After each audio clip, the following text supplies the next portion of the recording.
शान्ताकारं भुजगशयनं पद्मनाभं सुरेशं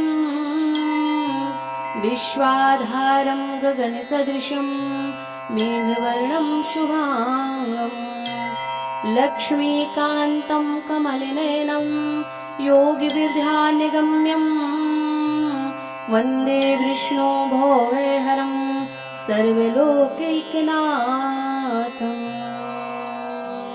श्री सत्यनारायण भगवान की जय। श्री सत्यनारायण व्रत कथा पहला अध्याय।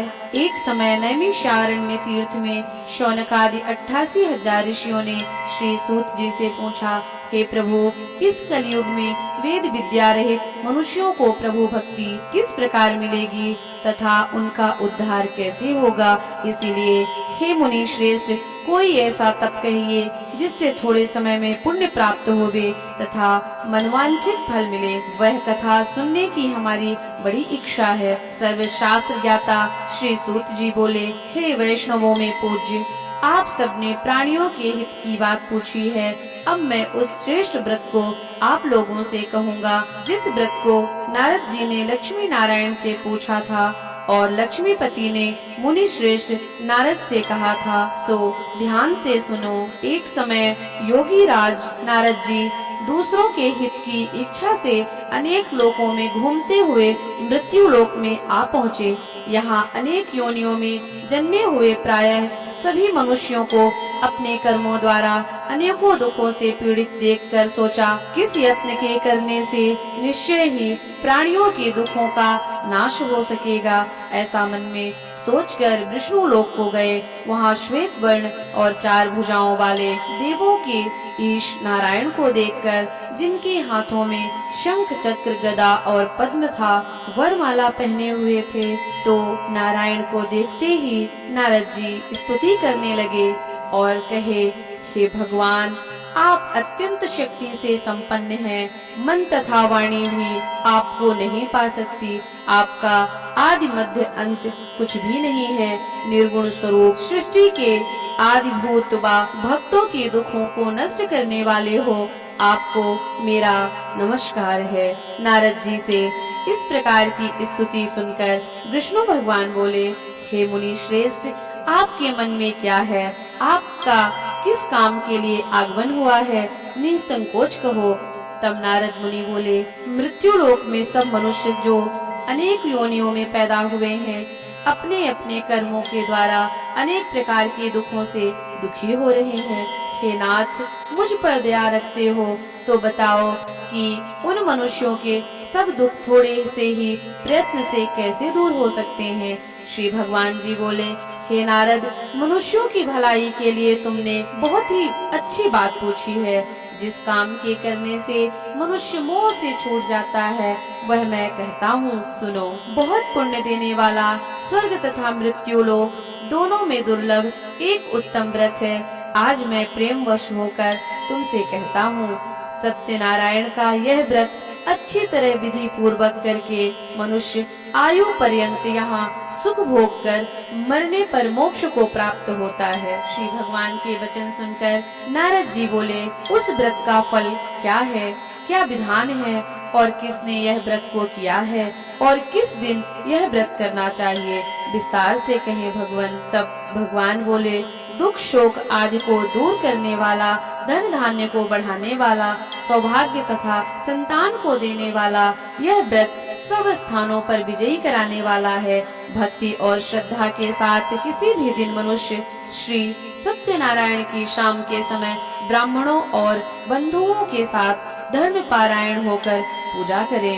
भक्ति भाव से नैवेद्य, केले का फल, घी, दूध और गेहूं का चूर्ण या पंजीरी, गेहूं के अभाव में साठी का चूर्ण, शक्कर तथा गुड़ लें और सब भोज्य योग पदार्थ जमा करा के भगवान को अर्पण कर देवे तथा बंधुओं सहित ब्राह्मणों को भोजन करावे। इसके पश्चात स्वयं भोजन करें, नृत्य गीत आदि का मंगलाचरण करें। सत्यनारायण भगवान का स्मरण करते हुए समय व्यतीत करें। इस तरह व्रत करने पर मनुष्यों की इच्छा निश्चित पूरी होती है। विशेषकर कलिकाल में भूमि पर यही मोक्ष का सरल उपाय है। प्रथमो अध्याय संपूर्णम। द्वितीयो अध्याय। सूत जी बोले, हे ऋषियों, जिसने पहले समय में इस व्रत को किया है उसका इतिहास कहता हूँ, ध्यान से सुनो। सुंदर काशीपुरी नगरी में एक अत्यंत निर्धन ब्राह्मण रहता था। वह भूख और प्यास से बेचैन हुआ था, नित्य पृथ्वी पर घूमता था। ब्राह्मणों से प्रेम करने वाले भगवान ने ब्राह्मण को दुखी देखकर बूढ़े ब्राह्मण का रूप धरकर उसके पास जाकर आदर के साथ पूछे, हे विप्र, नित्य दुखी हुआ पृथ्वी पर क्यों घूमता है? हे श्रेष्ठ ब्राह्मण, यह सब मुझसे कहो, मैं सुनना चाहता हूँ। ब्राह्मण बोला, मैं निर्धन ब्राह्मण हूँ, भिक्षा के लिए पृथ्वी पर फिरता हूँ। हे भगवान, यदि आप इसका कोई उपाय जानते हो तो कृपा करके हमसे कहो। वृद्ध ब्राह्मण बोला कि सत्यनारायण भगवान मनवांछित फल देने वाले हैं, इसीलिए हे ब्राह्मण, तू उनका पूजन कर, जिसके करने से मनुष्य सब दुखों से मुक्त होता है। ब्राह्मण को व्रत का सारा विधान बताकर बूढ़े ब्राह्मण का रूप धारण करने वाले सत्यनारायण भगवान अंतर्ध्यान हो गए। जिस व्रत को वृद्ध ब्राह्मण ने बताया है, मैं उसको करूँगा। यह निश्चय करने पर उसे रात में नींद भी नहीं आई। वह सवेरे उठकर सत्यनारायण के व्रत का निश्चय कर भिक्षा के लिए चला। उस दिन उसे भिक्षा में बहुत सा धन मिला, जिससे बंधु बांधवों के साथ उसने सत्यनारायण भगवान का व्रत किया, पूजन किया।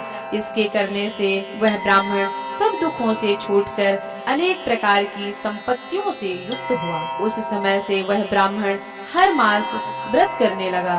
इस तरह सत्यनारायण भगवान के व्रत को जो करेगा वह सब पापों से छूटकर मोक्ष को प्राप्त होगा। आगे जो पृथ्वी पर सत्यनारायण का व्रत करेगा वह मनुष्य सब दुखों से छूट जाएगा। इस तरह नारद जी ने नारायण का कहा हुआ यह व्रत मैंने तुमसे कहा। हे विप्रो, मैं अब और क्या कहूँ? ऋषि बोले, हे मुनीश्वर, संसार में इस ब्राह्मण से सुनकर किस किसने इस व्रत को किया, हम वह सब सुनना चाहते हैं। इसके लिए हमारे मन में बड़ी श्रद्धा है। सूत जी बोले, हे मुनियों, जिसने इस व्रत को किया है वह सब सुनो। एक समय ब्राह्मण धन और ऐश्वर्य के अनुसार बंधु बांधवों के साथ व्रत करने को तैयार हुआ। उसी समय एक लकड़ी बेचने वाला बूढ़ा आदमी आया और बाहर लकड़ियों को रखकर ब्राह्मण के मकान में गया। प्यास से दुखी लकड़हारा उनको व्रत करते देखकर ब्राह्मण को नमस्कार कर कहने लगा कि आप यह अवश्य कर रहे हैं और इसके करने से क्या फल मिलता है, कृपा करके मुझसे कहो। ब्राह्मण ने कहा, सब मनोकामनाओं को पूरा करने वाला यह सत्यनारायण भगवान का व्रत है। इसकी ही कृपा से मेरे यहाँ धन धान्य आदि की वृद्धि हुई है। ब्राह्मण से इस व्रत के बारे में जानकर लकड़हारा बड़ा प्रसन्न हुआ। चरणामृत लिया और प्रसाद खाने के बाद अपने घर को चल दिया। लकड़हारे ने अपने मन में इस प्रकार का संकल्प किया कि आज ग्राम में लकड़ी बेचने से जो धन मिलेगा उसी से सत्यनारायण भगवान का व्रत करूंगा, पूजन करूंगा। यह मन में विचार कर बूढ़ा आदमी लकड़ियां अपने सिर पर रखकर जिस नगर में धनवान लोग रहते थे वह ऐसे सुंदर नगर में गया। उस रोज वहाँ उसे उन लकड़ियों का दाम पहले दिनों से चौगुना मिला। तब वह बूढ़ा लकड़हारा दाम लिया और अति प्रसन्न होकर पक्के केले की फली, शक्कर, घी, दूध, दही और गेहूं का चूरण इत्यादि सत्यनारायण भगवान के व्रत की कुल सामग्रियों को लेकर अपने घर गया। फिर उसने अपने भाइयों को बुलाकर विधि के साथ भगवान जी का पूजन और व्रत किया। उस व्रत के प्रभाव से वह बूढ़ा लकड़हारा धन, पुत्र आदि से युक्त हुआ और संसार के समस्त सुख भोग कर वैकुंठ को चला गया। द्वितीयो अध्याय संपूर्णम। तृतीयो अध्याय। सूत जी बोले, हे श्रेष्ठ मुनियों, अब आगे की कथा कहता हूँ, सुनो। पहले समय में उल्का मुख नाम का एक बुद्धिमान राजा था। वह सत्यवक्ता और जितेंद्रिय था। प्रतिदिन देव स्थानों पर जाता तथा गरीबों को धन देकर उनके कष्ट दूर करता था। उसकी पत्नी कमल के समान मुख वाली और सती साध्वी थी। भद्रशिला नदी के तट पर उन दोनों ने श्री सत्यनारायण भगवान का व्रत पूजन किया।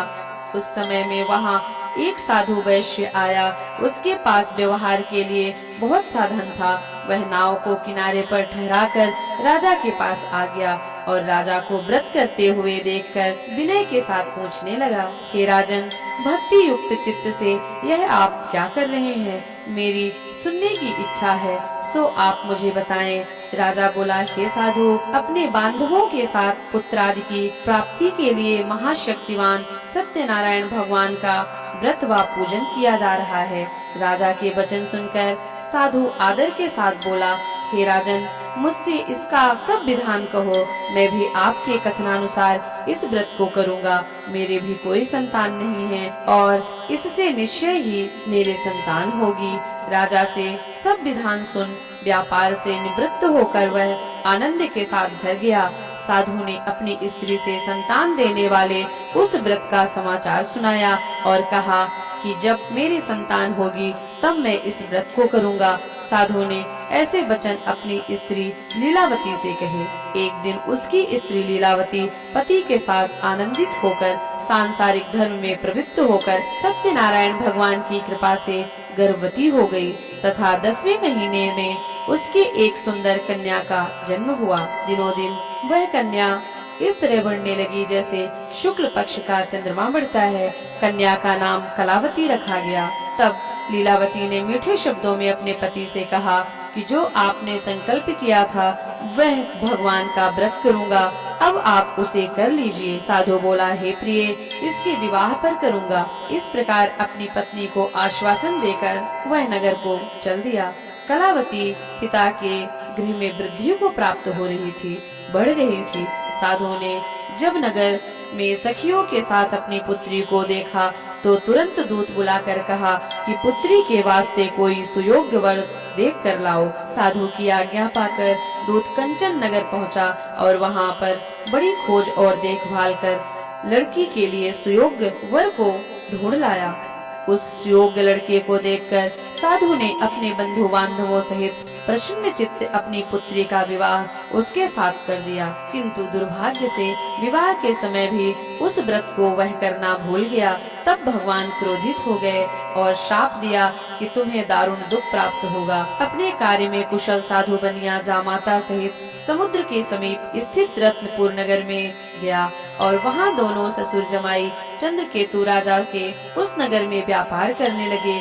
एक रोज भगवान सत्यनारायण की माया से प्रेरित होकर कोई चोर राजा का धन चुराकर भागा जा रहा था, किंतु राजा के दूतों को आता देखकर चोर ने घबराकर भागते हुए राजा के धन को वहीं चुपचाप रख दिया जहां वो ससुर जमाई ठहरे हुए थे। जब दूतों ने उस साधु वैश्य के पास राजा के धन को रखा देखा तो वे दोनों को बांध कर ले गए और प्रसन्नता से दौड़ते हुए राजा के समीप जाकर बोले, यह दो चोर हम पकड़ कर लाए हैं, देखकर आज्ञा दे। तब राजा की आज्ञा से उनको कठोर कारावास में डाल दिया गया और उनका सब धन छीन लिया। सत्यनारायण भगवान के श्राप द्वारा उनकी पत्नी भी घर में बहुत दुखी रहने लगी और घर पर जो धन रखा था चोर चुरा कर ले गए। शारीरिक व मानसिक पीड़ा तथा भूख प्यास से अति दुखित होकर अन्न की चिंता में कलावती एक ब्राह्मण के घर गई। वहां उसने सत्यनारायण भगवान का व्रत होते देखा, फिर कथा सुनी तथा प्रसाद ग्रहण कर रात को घर आई। माता ने कलावती से कहा, हे पुत्री, अब तक कहाँ रही व तेरे मन में क्या है? कलावती बोली, हे माता, मैंने एक ब्राह्मण के घर श्री सत्यनारायण भगवान का व्रत देखा है। कन्या के वचन सुनकर लीलावती भगवान के पूजन की तैयारी करने लगी। लीलावती ने परिवार और बंधुओं सहित श्री सत्यनारायण भगवान का पूजन किया और मांगा कि मेरे पति और दामाद शीघ्र आ जावे। साथ ही प्रार्थना की, हम सबका अपराध क्षमा करो।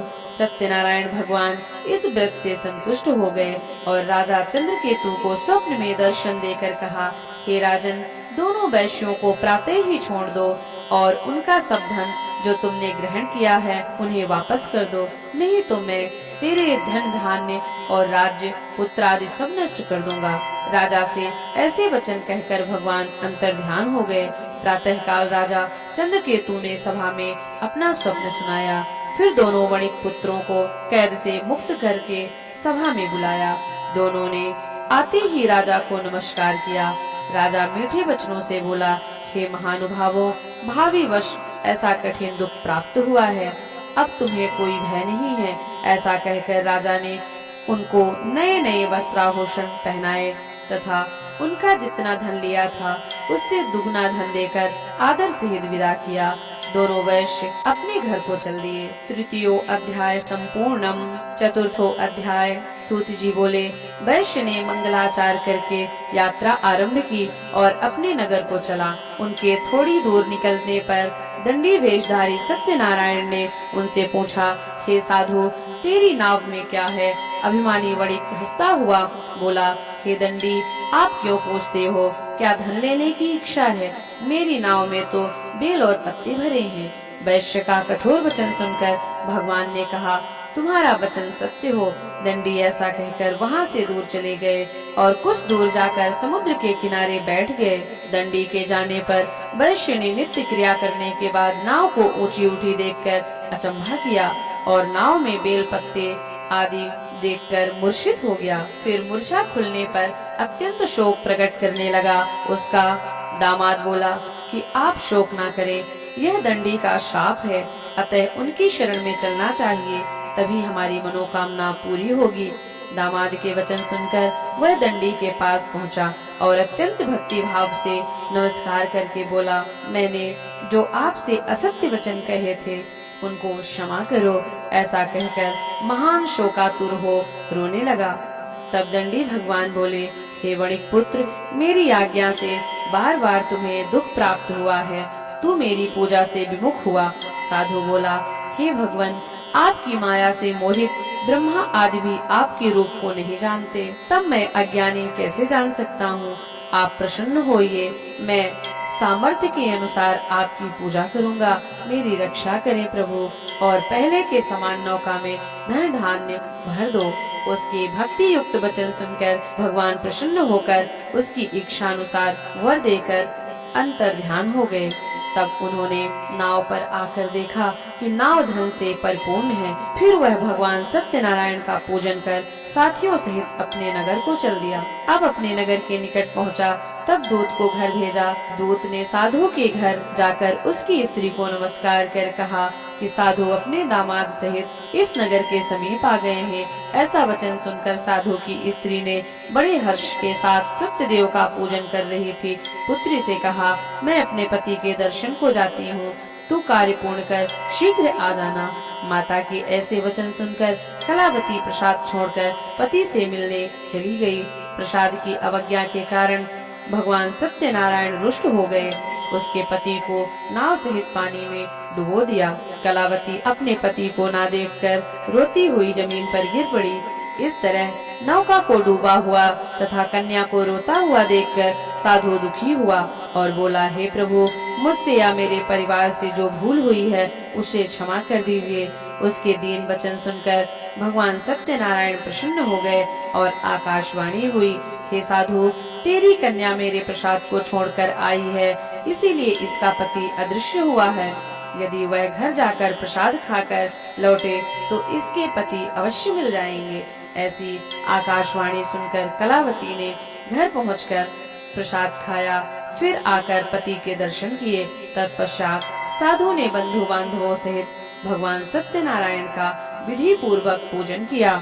उस दिन से वह पूर्णिमा को सत्यनारायण का पूजन करने लगा।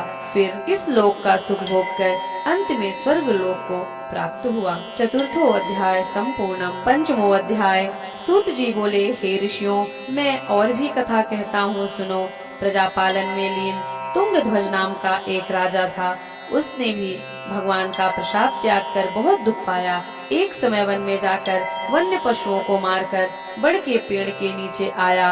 वहाँ उसने ग्वालों को भक्ति भाव से बांधवों सहित सत्यनारायण जी का पूजन करते देखा। राजा देखकर भी अभिमानवश वहाँ नहीं गया और ना नमस्कार किया। तब ग्वालों ने भगवान का प्रसाद उसके सामने रखा तो वह प्रसाद को त्याग कर अपनी सुंदर नगरी को चल दिया। वहीं उसने अपना सब कुछ नष्ट पाया तो वह जान गया कि यह सब भगवान ने किया है। तब वह विश्वास करने लगा और ग्वालों के समीप गया और विधि पूर्वक पूजन कर प्रसाद लिया। तो सत्यनारायण भगवान की कृपा से पहले जैसा था वैसा ही हो गया। फिर दीर्घ काल तक सुख भोग कर मरने पर स्वर्ग लोक हो गया। जो मनुष्य इस परम दुर्लभ व्रत को करेगा, भगवान की कृपा से उसे धन धान्य की प्राप्ति होगी। बंदी बंधन से मुक्त होकर निर्भय हो जाता है। संतानहीनों को संतान प्राप्त होती है तथा सब मनोरथ पूर्ण होने पर अंत में वैकुंठ धाम को प्राप्त करते हैं। जिन्होंने पहले इस व्रत को किया, अब उनके दूसरे जन्म की कथा कहता हूँ। वृद्ध शतानंद ब्राह्मण हुआ। ब्राह्मण ने सुदामा का जन्म लेकर मोक्ष को पाया। उल्का मुख नाम का राजा दशरथ होकर वैकुंठ को प्राप्त हुआ। साधु नाम के वैश्य ने मोरध्वज बनकर अपने पुत्र को आरे से चीरकर मोक्ष को प्राप्त किया। महाराज तुंगध्वज ने स्वयंभू होकर भगवान में भक्ति युक्त कर्म कर मोक्ष प्राप्त किया। इस तरह सत्यनारायण भगवान की कथा पूर्ण होती है। पंचमो अध्याय। बोलो सत्यनारायण भगवान की जय। ओम।